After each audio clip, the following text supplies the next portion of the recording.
او قدرمنو علماو نن د زمانې د مضالینو مضلینو تعرضات پر اسلامي نظام باندې روان دي.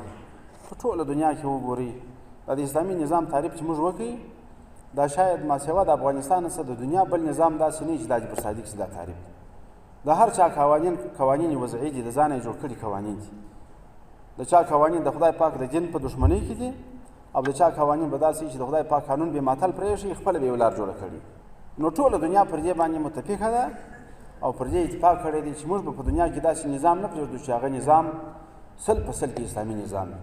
نو اوس یوه مسله رامخته کړي، بله مسله رامخته کړي، پر دې باندې بندیز دی پر هغه زموږ پر قدرمن زعیم علي قدر امیر المؤمنین حفظه الله تعالی د هغه په اړه باندې د نیولو یا د خطر رسولو وړاندیز په دې باندې موږ څه کړي دي. دوی وایي داسې ځپونکي قوانین د ښځو د حقوقو ځپونکي فرامین یې جاري کړي دي. لږ خو دې د خپله سابقه هم وګوري، اوسنی وضعیت یې هم وګوري. دا کفره د الله پاک جل جلاله کتاب ناطق دی په دې باندې. رب جل جلاله فرمایلي وإذا الموءودة سئلت بأي ذنب قتلت ولا تقتلوا أولادكم خشية إملاق نحن نرزقهم وإياكم. الله پاک د کافرانو حال ذکر کړی دی چې دا داسې خلک دي چې ژوندۍ لوڼې به په خاورې کې ښخولې او اولادونه به په دې خاطر وژل چې دا که غټان سي بیا زما څه ډوډۍ غواړي زه فکر کېږم. نو دغه د سابقه ده، دغه د تاریخ دی چې ژوندۍ لوڼې تا په خاورې کې ښخولې. دا ښځه یې د انسان په صفت نه منل ول دا ښځه هوښیار حیوان دی د انسان د نر د خدمت لپاره پیدا دی. دا یې پخوانۍ فلسفه ده. او اوس بیا دا کوشش کوي چې ښځه د نر مخته کړي. یو طرف یې دا دی. نو ځکه علما وایي الجاهل مفلت او مفرط.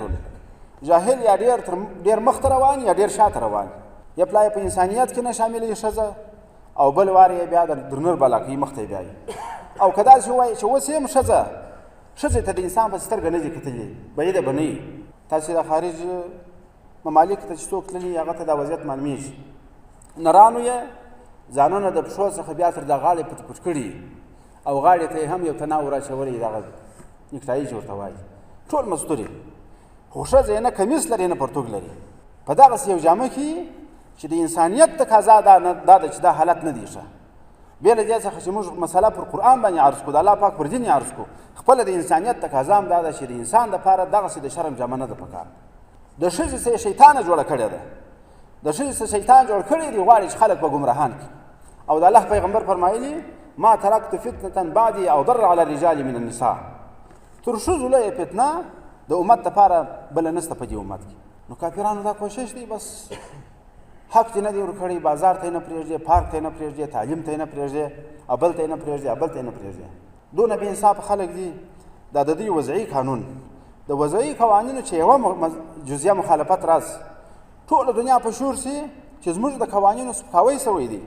د خدای دښمنه، د خدای ظالمه، ته د لوی رب جل جلاله د قوانینو سپکاوی کوې، د هغه غندنه کوې. زما څه دا تقاضا لري چې دا ټول در پښو لاندې کړه بیا زه ستا سره مخ ځم.